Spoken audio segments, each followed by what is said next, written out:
Hey everybody, welcome back to my channel, Sharon's Nail Boutique. I am your beautiful, most sexiest host, Sharon. Don't mean to toot my own horn, but toot toot toot. So I am just removing all of that old acrylic really fast, super duper fast. Boom, done. So now I'm actually paying particular attention to this nail. I left this one in for you guys because even though it's kind of ugly and nasty, I wanted to show you what could happen if A, either your tech is neglectful, or B, your client doesn't come in when they're supposed to.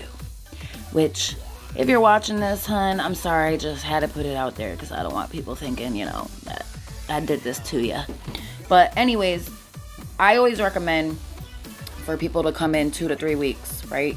So if you have lifting and you don't come into your tech when you should, you're gonna get greenies. And honestly, I couldn't even, she said she didn't feel any lifting. So in that case, it would be hard to tell because she didn't feel it. She didn't notice it. But there was a lot of lifting, and as I was starting to file through, I could see like a dark patch. And obviously with her nails, what happened was she had lifting and she didn't realize it. Obviously, if she had noticed sooner, she would have came in sooner. However, she didn't. So over time, what happens is the moisture gets trapped and it starts building bacteria, mildew, moisture. It happens once I remove all that nail above that greening. I will go in and disinfect and clean the surface. Factual things to know about greenies: it's not anything, it's actually really common. It's not anything to be overly concerned about. Once it hits the air, the oxygen hits it, it kills the bacteria. However, I still like to go in and scrub the nail surface with alcohol just to get as much of that discoloration off as I can. And then we will go back in, obviously, with our thin clear base and build our nail as usual.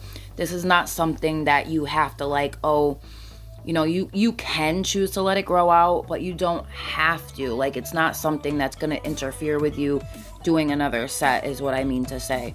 Now, if you had someone with a ripped off nail bed and it was the wound was very fresh and raw, you would not build over something like that. But nail fungus, a greenie like that, she still has her nail bed all intact. It's just surface mildew. So once that all that lifting comes off and I get all that lifting around it all the way down to where it stops, I help with that process with my nippers, my nail hand file. I use the drill to get down as much as I can before it's too thin where they'll start feeling burning, and then I go in with my hand file. So that's really important to keep in mind, guys, because that would be too uncomfortable to your client. So once you get down to a certain point, you want to switch over to your hand file. And that's all you see me doing. I'm getting all that lifting. When you see me running my finger over the nail, I'm making sure that it's not heating up. I'm making sure that there's no lumps and bumps, ridges. But mainly when I'm doing the filing part, I'm doing that to feel for heat and to make sure it's not getting too hot for my client or uncomfortable. So when I'm happy with that, I will reshape the free edge, and I'll come in with my diamond ball cuticle bit and get any of that excess cuticle, skin, anything in those folds. A little bit of more lifting I'll get with this because I couldn't get it all with my hand file. And then I'll come in around that cuticle area, get all that extra skin, like I said, and I'll come in with my nippers as well to get all that dead cuticle off the nail plate, any extra skin. Don't want to cut into fresh eponychium, just what's kind of in front of it attached to the cuticle. So I'll show you that in a second. Now with these nails, I did not have to go all the way down to thin clear base because we're using the same nude in Mocha Latte by Glam & Glitz Color Blend 3 collection, and we're going to be using teal holographic shards, and my gold leaf that I rip up with my scissors and kind of just rip it little pieces at a time, and I go nail by nail. All of them will have the gold leaf ombre with the Mocha Latte, and then a couple will have some Louis Vuitton big sticker decal, and then on the other one, the little metal decal one with the teal shard. So see that greenie there? Now, once it's dead, I go in with my OPI Band-Aid on all 10 nail plates, Some of them I had to replace because when they got too thin, they kind of just snapped off, which is better that way because obviously there was too much lifting that I did not see going on. So I know that, just don't mind that nail, guys. I know it's hideous looking with the mildew and everything, but I promise you it's not an issue. It's dead, it's cleaned up, it's sanitized. Just a little bit of an eyesore. So the reason why I wanted to leave that in for you guys is obviously I want you guys to know what can still happen. Even me, I'm almost 6 years in the game. These things can still happen because you can't control when your clients come in. You can't control what they're doing with their nails. You can't control whether they break them and glue them back. Like, I never recommend that stuff. As a matter of fact, this particular client, me and her go back and forth sometimes. She's like, don't yell at me, Sharon. And like, I just want my clients to take better care of their hands, because if I'm not with them, I can't be with them at all times, obviously. And so I just, give them pointers to take care of their nails when I'm not around. As you can see, I'm using my number 12 oval 100% Kolinsky holographic handle brush. That was a mouthful. I always leave the link for this in my description box, but I will pop it in there again for you guys today. Just finishing up that thin clear base. And then you see me, I take the gold metallic. This is from the Yves Saint Laurent. I believe it's from the Yves Saint Laurent and Chanel. Yeah, Yves Saint Laurent and Louis Vuitton. Or it might even be from the Louis Vuitton and Chanel and Gucci drip one. Anyways, it's the big Louis Vuitton sticker decal that comes in like the 16 different colors. And what I do is I just lay that down after my thin clear base is dried. Then I take a little bit of clear acrylic, tiny wet bead, and I kind of spread that in places where I want to stick my gold leaf and my teal shards down. And I just, like I always say, no kind of rhyme or reason, just what looks good, I wanted to really step this up with the detailed nails because she only picked 2 to have the teal. So I really wanted it to be like kind of like by accident looking, but really dope looking at the same time. So obviously the Louis Vuitton decal is the center of attention. It's the center of the nail. It's really beautiful, big and metallic gold. So I really loved how this decal looked with the nails. I kind of, like, in hindsight, wish that we would have used the big decal or a little bit of the smaller one on the other hand instead of the metal one. But they're both gold, they both go, they're both Louis Vuitton, so it doesn't, at the end of the day, it doesn't really matter in the grand scheme of things. So have no fear, just throw some glitter at that bitch, okay? As you can see, I'm just kind of playing with some of these teal shards, seeing what I like, what goes where. I added that big one there, so it doesn't like matter how big or how small the pieces are, just that they kind of look good where they're placed, so picking up some small ones mainly, and then taking some medium to bigger size ones and placing them in certain areas. And I always like to use smaller bits up near the cuticle.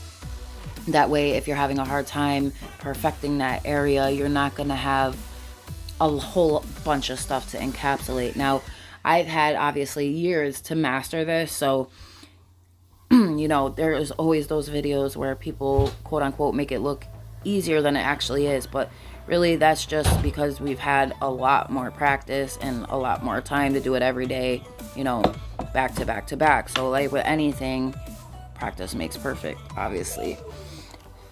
So I'm just finished dotting those around until I'm happy with the look, and then I'll go in with my one ball method and pay close attention to how I place it at the cuticle and come down those side areas once my bead has polymerized, and I start kind of pulling, but I pull on like a downward angle, like a 45-degree angle. So that's important, just to keep an eye. That's how I learned how to perfect my cuticle area, just by watching videos like mine. So super important to pay attention to those pointers that people give to you when they're focusing on the cuticle area. Even with like stiletto nails, like I think square is probably one of the hardest shapes for me still, but even stiletto is a somewhat difficult shape, because when you get down to where the stiletto point is, your angle, how you hold your brush is super important. But anyways, let me show you this one bead. So I place it, I tuck in my sides, I push up, making sure that that's nice and neat. And see how it's like already starting to like polymize, it's setting up, right? So as it's doing that, my brush is still wet. I'm pulling in those side walls nice and tucked and thin. And then I'll focus on pulling like the center, the body of it down. And you see how that kind of just like naturally just goes into place where you want it. Once you master holding your brush properly, the angles and all of that, this kind of just like, it falls into place. And especially once you get used to the system that you're using. I always say in almost every video, I use Mia Secret. I've used Mia Secret since I first started doing nails, and it's a great system. The only part of their system I don't use is their primer, the acidless primer. I had tons of issues with lifting when I used that.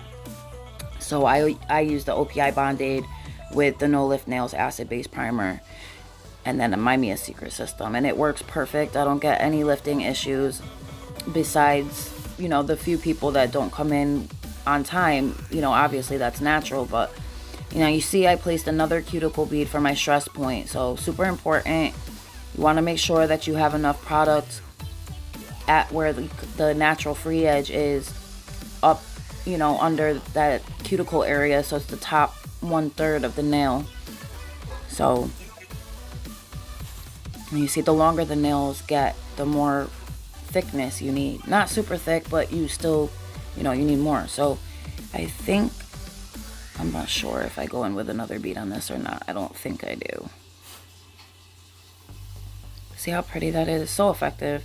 So now I'm coming in on this nail here, and this is one of the regular ones where we're just ombreing the gold leaf with the mocha latte. So now we're starting on the rest of our nails. I've already done the pointer finger on this hand. I forgot, I had paused it and forgot to hit record again. But basically that nail is similar to the other one in the regard that it has the gold Louis Vuitton decal and shards, but I ombreed it with the mocha latte. So you see how I am coming in and I'm pulling that over the gold leaf. Basically the same thing you would do with a regular ombre baby boomer, just you're using glitter or foils. And once I got that cuticle nice and neat the way I wanted to, you see I came over to the side there, pulled down, pulled down, pulled down, and then came over to the other side and pulled down. So I'm coming in with my clear to cap, pushing all the way up on that slant, making sure the sidewalls are pulled in, and then I'll start with the rest. See? And once you get the hang of it, like I said, guys, it's just so, it just falls into place. It just goes nice and neat. But there was so long where I couldn't even do this. Like I used to get so frustrated. Like what am I doing wrong still? Like I could not master the cuticle area for nothing. If you guys are interested in me doing like a cuticle application video, just pop that in the comments below and I will gladly do that for you guys. I think I'm gonna do more of like the step-by-step videos on myself, just because it's much more convenient to slow down the video working on myself than it would be to say slow down working on a client. You know, it's just not convenient for someone who's paying for a service and sitting in the chair. They don't want to be there forever in a day just so you could explain a video, you know. So yeah, I think it'll be better if I practice on myself for videos like that. So moving on, I've zoomed in just in case you guys aren't really able to see what I'm doing so much. So I'm going in with the gold leaf. Now you see how I was able to leave like a lot of that mocha latte? That's the same color we're using with the nude, so I really didn't have to file all that off. You know, the only things I really had to file off was the lifting and stuff. So that saved me from having to come in with a whole bunch of product. So if there's someone that comes in and they want like a certain set and the color they have on is a match to what they want, you really don't have to get rid of it. The only thing I had to do was like file the free edges really, really thin because she wanted that clear see-through look. So I got all that off at the tip, but left like the back part, not all of it, but a lot of it, so that I didn't have to really come in with a lot.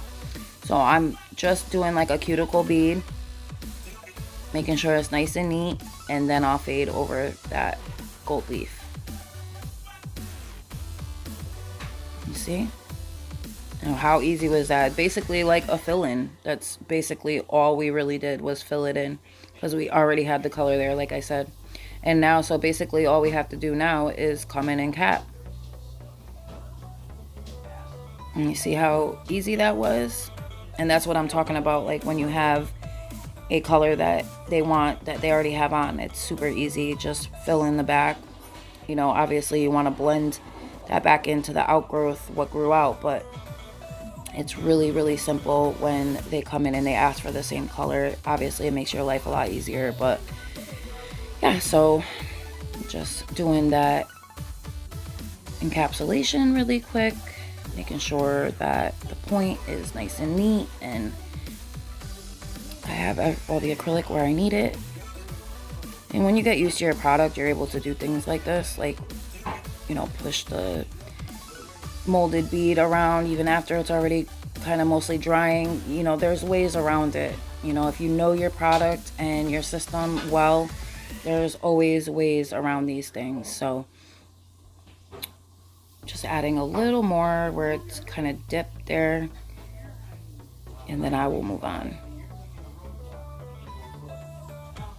Okay, so moving on to the pinky. Same thing, guys. Gold leaf at that clear area, and then fading our Mocha Latte by Glam and Glitz Color Blend 3 collection over the top of that gold leaf and encapsulating it. That's basically all I'm doing in this video, guys. I'd love to talk you through every single nail, but the rest are the same as far as design, and I really would like you guys to just sit back and enjoy and watch. Don't be too harsh on me about the greenie, guys. I did leave it in here on purpose so that you guys can see what can happen and how to fix it and go about your day with doing the nails. So just don't be too harsh, guys. Don't be too mean. I always welcome constructive criticism. So, you know, as long as you're not calling and saying nasty names and calling me out my name, like stuff, you know, obviously you don't want to be too rude, but like I accept all constructive criticism, whether it sounds mean or not. As long as you're not like being directly mean, it's fine. So yeah, and if you put a thumbs down, just explain why. That would be great. Otherwise, I'd just consider it hating. So till my next one, guys, I love you all so much. Don't forget to hit that subscribe button and hit that bell so you can be reminded every time I upload. And I'll see you guys in the next one. Bye.